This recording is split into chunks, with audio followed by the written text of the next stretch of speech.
नमस्कार फ्रेंड्स मु शक्ति आपण देखुंत नरसिंहा क्रिएशंस पेजेंट। तो फ्रेंड्स आज वीडियो रे वर्तमान बड़ मुख्य खबर उपर नजर पकाइबा जहाँकि आपण माने समस्ते जानि रखिबा निहाती दरकार। तेबे कोन रही आज वीडियो रे वर्तमान बड़ मुख्य खबर आपण माने जानिबा पई वीडियो को शेष पर्यंत देखंतु जहाँद्वारा कि आपण माने डिटेल्स इनफॉरमेशन पाई परिबे। एवं फ्रेंड्स ता पूर्व ए वीडियो गोटे लाइक करंतु जदि पारुछंती आपनकर सांग साथी मानकु वीडियो टिको शेयर करनतु।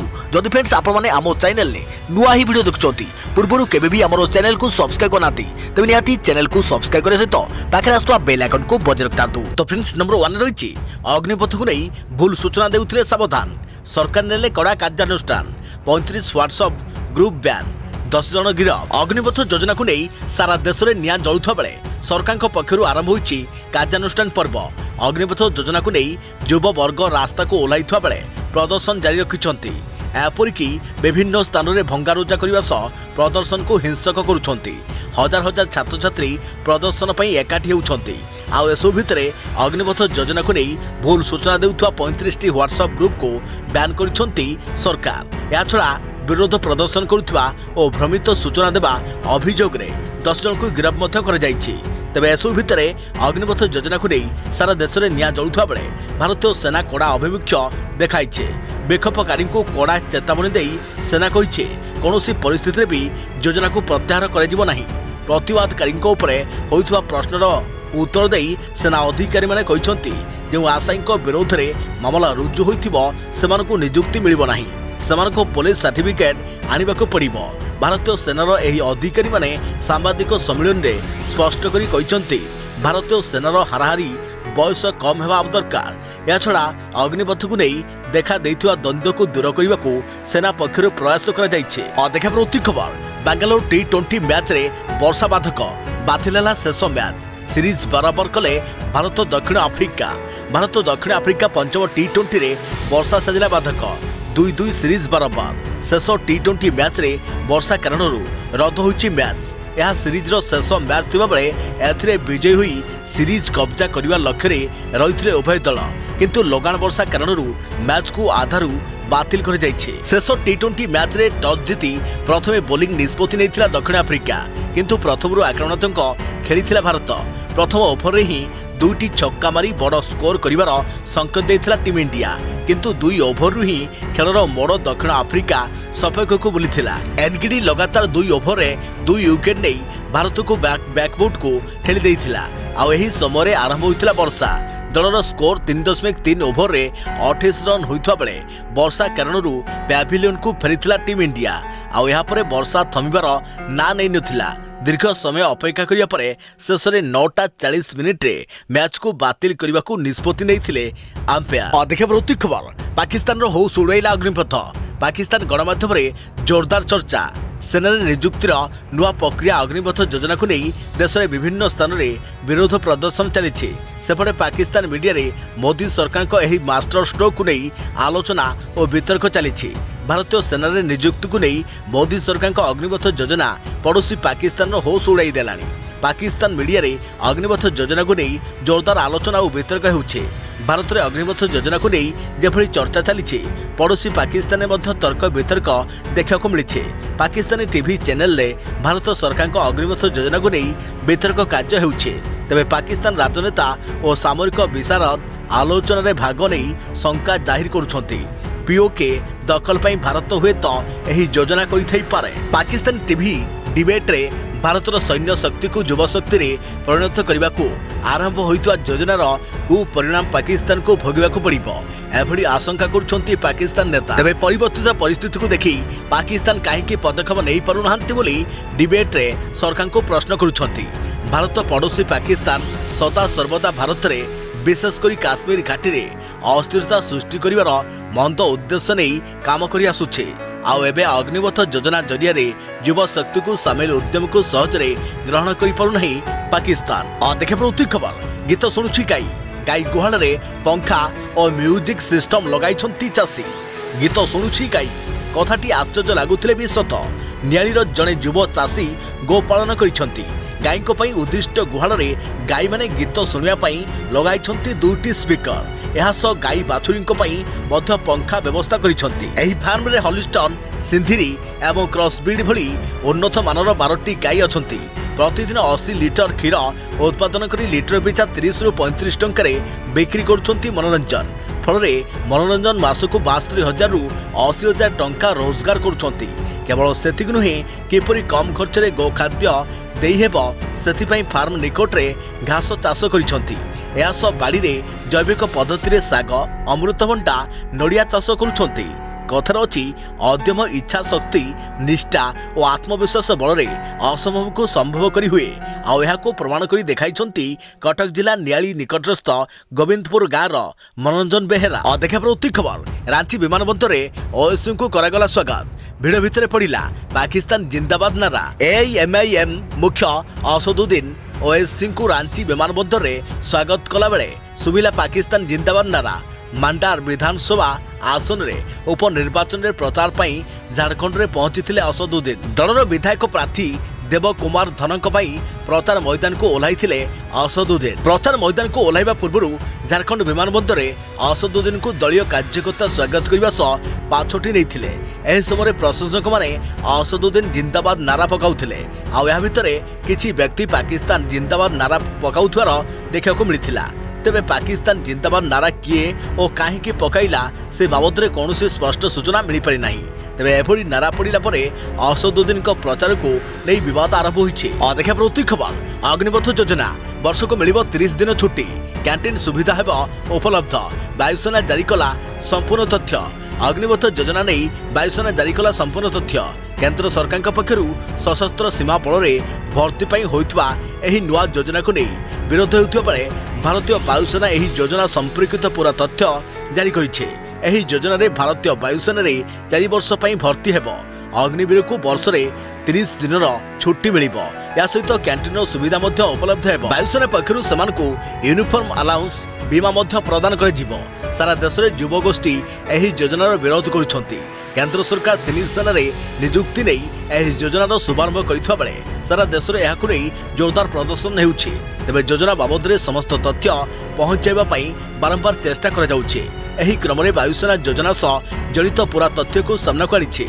अग्निवीर को सही समस्त सुविधा मिलिबो जहां अन्य सैनिक मानकु उपलब्ध हेउछि। तेबे भारतीय वायुसेनार तथ्य अनुसार अग्निवीर को मासिक वेतन सह hardship allowance uniform allowance canteen medical सुविधा प्रदान कर अग्निवीर को ट्रिपल अलाउंस मिलिबो। वर्ष में 30 दिन छुट्टी मिलवा सह मेडिकल छुट्टी प्रदान कर मेडिकल चेकअप उपरे निर्भर करिबो। भारतीय वायुसेना रे अग्निवीर भर्ती पाई बयस 17.5 वर्ष अर्थात 17 वर्ष 5 मासरू 21 वर्ष होइछि। 4 वर्षर चाकरी काल भितर जदि अग्निवीर मृत्यु हो जाए तेबे बीमा सुविधा उपलब्ध हेबो। तांकर परिवार को 1 कोटी आर्थिक सुविधा उपलब्ध हेबो। ड्यूटी बेले विकलांग हेले एक्स ग्रासिया रे 84 लाख टंका मिलिबो। आउ बंचिथिबा चाकरी समय पूरा दरमा मिलिबो। सेवा निधि पैकेज रो पूरा अर्थ मध्य मिलिबो। अग्निवीर को मोट 48 लाख बीमा मिलिबो। देखा प्रवृत्ति खबर राष्ट्रपति को भेटिले प्रधानमंत्री। राष्ट्रपति भवन में सौजन्यमूलक साक्षात। राष्ट्रपति रामनाथ कोविंद को साक्षात करिसेंती प्रधानमंत्री मोदी। राष्ट्रपति भवन में उभय मध्य साक्षात होइछि। सौजन्यमूलक एही साक्षात उभय विभिन्न प्रसंग में आलोचना करिसेंती। आसंता जुलाई 18 रे राष्ट्रपति पद पर निर्वाचन अनुष्ठित होबाकु जाउछि। तेबे राष्ट्रपति ट्विटर हैंडल एने सूचना दी जाइए। तेबे केउं प्रसंग में आलोचना होइछि से नहीं कौनसी सूचना दी जाए नहीं। जुलाई 24 रे राष्ट्रपति रामनाथ कोविंद कार्यकाल शेष। राष्ट्रपति निर्वाचन पर तारीख घोषणा हो सारी। एने मुख्य निर्वाचन आयोग राजीव कुमार सूचना दे सारी। तेबे जुलाई 24 रे राष्ट्रपति रामनाथ कोविंद कार्यकाल शेष होगाकु जाउछि। 15 जून रे राष्ट्रपति निर्वाचन पर अधिसूचना जारी होता बेले जून 29 नामांकन दाखल शेष दिन रही। यासह जून 30 रे नामांकन जांच होगा सहित जुलाई 2 सुधा नामांकन प्रत्याहार शेष दिन रखा जाइए। तेबे जुलाई 18 तारिख रे राष्ट्रपति निर्वाचन पर भोट ग्रहण हेबो। जुलाई 21 रे भोट गणति हेबो। देखा प्रवृत्ति खबर विमान रे निया पाटना विमानबंदर रे स्पाइस जेट विमान रो जरूरी अवतरण। अल्पेक बंचीगला 185 जनक जीवन। स्पाइस जेट रो एक विमान रे निया लागिबा परे एहाकु जरूरीकालीन अवतरण कर जाइछि। बिहार राजधानी पाटना स्थित बिहता एयरपोर्ट स्टेशन रे स्पाइस जेट रो बोइंग 727 विमान को इमरजेंसी लैंडिंग कर जाइछि। तेबे विमान रे रहितवा 185 जन यात्री सुरक्षित थिबा जना पड़िछि। सूचना मुताबक स्पाइस जेट रो एही विमानटी दिल्ली पाटना अभिमुखे उड़ाण भरिथिला। एही समय विमान गोटे पटे निया लागि जाइथवा देखिବାକୁ मिलिथिला। ଏହା ପରେ तत्क्षणात विमान को जरूरी अवतरण कर जाइथिला। विमान दुईटी विंग बंका हो जाइछे। विमान रे 185 जन यात्री सुरक्षित अछंती। केउ कारणरू विमान रे निया लागि जाइथिला ताहा स्पष्ट जଣା पड़ी नाही। एने तदंत आरंभ होइछे। यात्री कहवा अनुसार विमानटी अपराह्न 12:30 समय दिल्ली उड़ाण भरिथिला। सेही समय विमान रे किछि गड़बड़ होइतवा अनुमान कर जाउथिला। पर जଣା पड़िला विमान रे निया लागिछि। मिलिथवा सूचना अनुसार जरूरी अवतरण पूर्व पाखापाखि 25 मिनिट जाए विमानटी आकाश रे थिला।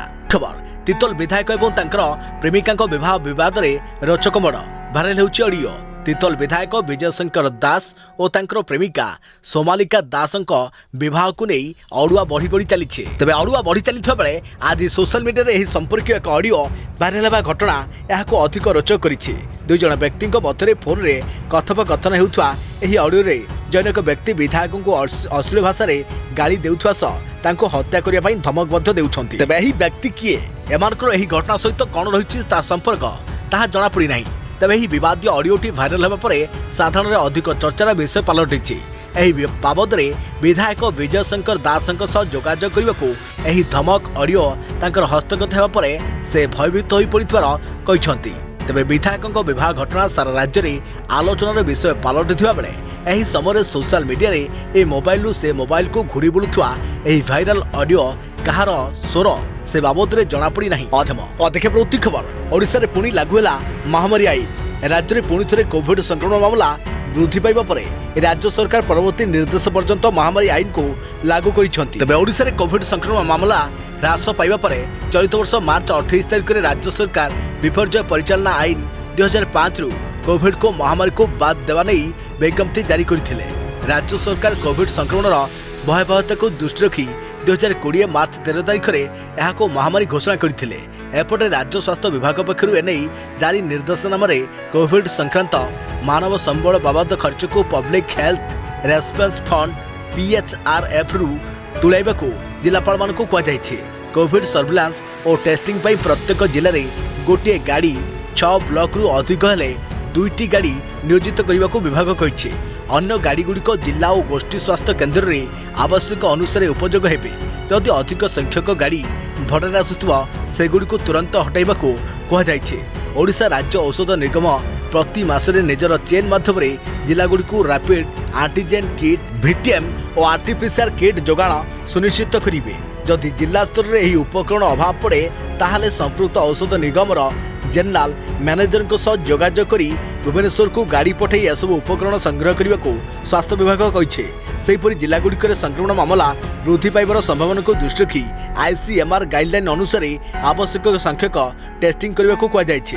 रैपिड एंटीजेन टेस्ट समस्त स्वास्थ्य केन्द्र में उपलब्ध होगा उचित और समस्त गोष्ठी स्वास्थ्य केन्द्र में RT-PCR टेस्ट निमंते स्वाब संग्रह सुविधा रखा स्वास्थ्य विभाग निर्देश देइछे। रैपिड एंटीजेन टेस्ट और RT-PCR टेस्ट पर स्वाब संग्रह निमंते कर्मचारी को प्रशिक्षित करने को निर्देश दिया जायछि। जिला स्तर में समस्त कोविड संक्रांत तथ्य ऑनलाइन अपलोड जारी रखा कहा जायछि। तेबे स्वास्थ्य विभाग कोविड संक्रांत दैनिक ट्वीट और प्रेस नोट जारी रहिबो बोली कहा जायछि। तेबे गाइडलाइन अनुसार कोविड मृत्यु ऑडिट जारी रखा स्वास्थ्य विभाग कहिछे। यह सहित परवर्ती निर्देश पर्यंत महामारी आईन बलवत्तर रहितवा स्वास्थ्य विभाग तार निर्देशनामा उल्लेख रखिछि। खबर 2 दिन मध्य उपकूल में सक्रिय होब मौसुमी। आगामी 5 दिन पर्यंत राज्यर विभिन्न जिले में कालबैशाखी सह झड़ वर्षार संभावना। 8टी जिला येलो वार्निंग जारी। दक्षिण पश्चिम मौसुमी वायु गत गुरुवार ठारू दक्षिण ओडिशार किछि अंचल में पहुंची सारिछि। तेबे आगामी 5 दिन पर्यंत तमाम राज्यर विभिन्न जिले में कालबैशाखी जनित झड़ वर्षार संभावना रही बोली भुवनेश्वर स्थित आंचलिक पाणीपाग विज्ञान केन्द्र पूर्वानुमान करिछि। तेबे पाणीपाग केन्द्र पक्षरु जारी सतर्क सूचना अनुसार आगामी 24 घंटा मध्य राज्यर नुआपड़ा बलांगीर कलाहांडी कंधमाल गजपति गंजाम नयगढ़ बौद्ध अनुगुल ढेंकानाल संबलपुर देवगढ़ केन्दुझर मयूरभंज बालेश्वर भद्रक जाजपुर और कटक आदि जिलार गोटे किंवा 2टी स्थान में मध्यम धरणर वर्षा सह वज्रपात होबार संभावना रही। यही समय मध्य अनुगुल केन्दुझर और मयूरभंज जिलार गोटे किंवा 2टी स्थान में प्रबल वर्षा होबार संभावना रही। यह दृष्टि रखी भुवनेश्वर स्थित आंचलिक पाणीपाग विज्ञान केन्द्र पक्षरु 18 गोटी जिला येलो वार्निंग जारी कर जायछि। तेबे दक्षिण पश्चिम मौसुमी प्रथमे दक्षिण ओडिशा छुईबा परे एबे धीरे धीरे सक्रिय होइछि। तेज यह उपकूल मुहां होता भुवनेश्वर आंचलिक पाणीपाग विज्ञान केन्द्र पक्षर सूचना दी जाइए। तेज आसंता 2 दिन मध्य यह उपकूल ओडिशा और अभ्यंतरण ओडिशा को छुईब बोली पूर्वानुमान कर राति सुधा 17टी जिला आसंता काली 22 जिला और 21 तारिख में 18टी जिला और 22 तारिख में 19टी जिले में घड़घड़ी सह वर्षा होगा नहीं सतर्क सूचना जारी कर प्रति खबर अजब संजोग 23 वर्ष बयस बापा पास कले 10th हेले पुअर है फेल। 23 वर्ष बयस बापा 10th श्रेणी बोर्ड परीक्षा पास करने को परिवार में खुशीर लहरी खेली जाइए। हेले यही खुशी अधिक समय रहिला नहीं कारण पुओ परीक्षा फेल होगा खबर में परिवार दुखर माहौल खेली जाइए। महाराष्ट्र बोर्ड पक्षर 10th श्रेणी बोर्ड परीक्षा फल शुक्रवार प्रकाश पाई। 43 वर्ष व्यक्ति नाम होउछि भास्कर बाघमरे। से 7th श्रेणी जाए पढ़ी परिवार भरण पोषण पर से पाठ को अधारे छाड़ी काम धंदा करते। प्राय 30 वर्ष पर से 10th श्रेणी परीक्षा दे कृतकार्य हासिल कर पुओ मैट्रिक परीक्षा फेल होइछि। भास्कर होउछन्ति पुणे शहर में बाबा साहेब आंबेडकर डायस प्लाट निवासी। भास्कर कहते से सर्वदा पढ़ा चाहूले मात्र परिवार दायित्व एवं जीविका कारण से पढ़ी पारि नथिले। हेले किछि समय पूर्वे से पढ़ा इच्छा प्रकाश करथिले। अधिक पढ़िले तांकर आय वृद्धि बेस सहायक बोली से कहते तेणु से चलित वर्ष 10th बोर्ड परीक्षा देवाकू निष्पत्ति नैथिले। तांकर पुओ मध्य चलित वर्ष 10th परीक्षा देइथिला। से प्रतिदिन पढ़ुथिले एवं काम पर परीक्षा पई प्रस्तुत करुथिले। बाघमरे कहते से परीक्षा उत्तीर्ण होई बेस खुशी किंतु एहाकू नै दुखित जे पुओ फेल होइछि। से सप्लीमेंटरी परीक्षा पुओ को सपोर्ट करिबी आशा करुछि पुओ परीक्षा उत्तीर्ण हेबो। पुओ साहिल कहिछि मो बहुत खुशी बापा जहाँ चाहूले ताहा करिकि देखाई दैछन्ति किंतु मो भी हार मानिबी नहीं मो सप्लीमेंटरी परीक्षा पई प्रस्तुत करिबी। प्रति खबर आजबेस्टस लगाउथ बेले हेला वज्रपात बापा पुओं समेत 4 मृत जड़े गुरुतर आकाशरू खसला मृत्यु सावधान सतर्क रुहतु। वज्राघात गोटे परिवार 4 मृत समस्त 4 जन को मृत घोषणा कले डाक्तर। कोमना थाना देवदरहा पंचायत मल्लिकमुंडा ग्राम में एक अभावन घटना घटी। निज घरे टीण आजबेस्टस लगाउथुवा समय वर्षा होइतिला। वर्षा रक्षा पाइबापई समस्ते टीण तलू चली आसीथिले। हेले 5 जन एक टीण छात तले थिबा समय वज्रपात होइतिला। वज्रघात जड़े महिला समेत 5 जन गुरुतर आहत होइतिले। 108 आम्बुलांस दमकल बाहिनी और निजर उद्यम कोमना हॉस्पिटल को आनिबा परे बापा पुओं को डाक्तर प्रथमे मृत्यु घोषणा करथिबा बेले जड़े महिला समेत 3 जन को चिकित्सा आरंभ होइतिला। परे अन्य 2 जन को मध्य मृत्यु होइछि। वर्तमान गुरुतर महिला मिथिला नाग को जिला मुख्य चिकित्सालय को स्थानांतर कर जाइछि। मृतकों मध्य तीर्थ नाग चूड़ामणि नाग लक्ष्मण नाग और गुणसागर नाग रही। अधिक प्रति खबर अलिया उठाइले प्रधानमंत्री नरेंद्र मोदी स्वच्छता को भल पाती से लोकों को उत्साहित करथांती। रविवार नुआ दिल्ली में प्रगति मैदान इंटीग्रेटेड ट्रांसडी कॉरिडोर प्रकल्प अधीन तैयारी होइथिबा मुख्य टनेल और 5टी अंडरपास रास्तार उद्घाटन करने अवसर में प्रधानमंत्री मोदी स्वच्छतार वार्ता देइछन्ति। प्रधानमंत्री उद्घाटन पूर्व खोला जीप्रु बाहरी चली चली यही टनेल स्थान को जाइथिले। एही समय से रास्ता कड़े अलिया आवर्जना एवं खाली पानी बोतल देखी ताकू हाथ में उठाई डस्टबिन में पकाइथिले। स्वच्छ भारत मिशन प्रधानमंत्री एक प्रमुख अभियान अटे। यह मध्य से देशवासी को स्वच्छता विषय में अवगत करैथिले। 2 अक्टोबर 2014 में महात्मा गांधी 145तम जन्मवार्षिक प्रधानमंत्री मोदी द्वारा यह अभियान आरंभ कर तेज सूचनायोग्य जे Pragati Maidan integrated transit corridor प्रकल्प 920 कोटी टंका खर्च कर सबु अर्थ केंद्र सरकार प्रदान करछन्ति। एते कम समय रे इंटीग्रेटेड ट्रांजिट कॉरिडोर काम को सारिबा आदम सहज नथिला। यह दिल्लीर सबुठारु व्यस्तबहुल अंचल। प्रतिदिन एठारे लक्षाधिक गाड़ी जीवा आसिबा करिथांती। तेबे टनेल उपरे एकाधिक रेल लाइन जाइछि। एही प्रकल्प अनेक बाधा बेगिनर सम्मुखीन होइथिला। कोविड महामारी जोगु प्रकल्प काम अनेक समस्या होइथिला। आम देशर किछि लोक प्रति कथारे न्यायपालिकार द्वारा मध्य बा लागंती। एही प्रकल्प समान स्थिति सृष्टि होइथिला। देश को आगकू नेबारे एपरि पदक्षेप नुआ बाधा सृष्टि करिथिला। किंतु या नुआ भारत आमको समस्यार समाधान पर रास्ता बाहर करने को पड़ो और निष्पत्ति नेबाकू हेबो बोली प्रधानमंत्री कहते। प्रति खबर सोमवार सस्तार सुना बिकिबे केंद्र सरकार। 1 ग्राम 4 किलो पर्यंत सुना किनी परिबे ग्राहक। ऑनलाइन पेमेंट कले मिलिबो डिस्काउंट। इक्विटी बाजार एबे पतन मुहा चिंता बथरे निवेशक। तेबे यार स्थिति रे निवेशकों पर सुनारे निवेश करने सुवर्ण सुजोग देउछन्ती केंद्र सरकार। लंबा समय पर सरकार गोल्ड बॉन्ड जारी करिबे। यह आर्थिक वर्ष 2022-23 सोवरेन गोल्ड बॉन्ड स्कीम रो प्रथम सीरीज हेबो। तेबे लोके सस्तारे सोना किनिबार मौका पाइबे। जून 20 रु 24 पर्यंत एही बॉन्ड किना जाई परिबो। एथर गोल्ड बॉन्ड रो इश्यू प्राइस ग्राम पिछा 5091 टंका स्थिर कर दैथुआ केंद्रीय बैंक पक्षरु जारी विवृत्ति रे उल्लेख कर जायछि। सेहिभଳି ऑनलाइन रे आवेदन कले तथा डिजिटल मोड रे पेमेंट कले निवेशकों को प्रति ग्राम पिछा 50 टंकार रिहाती मिलिबो। अर्थात 1 ग्राम सोना पाई यही वर्गर निवेशकों को 5041 टंका देवाको पड़िबो। आरबीआई परामर्श रे केंद्र सरकार एही निष्पत्ति नै छथि।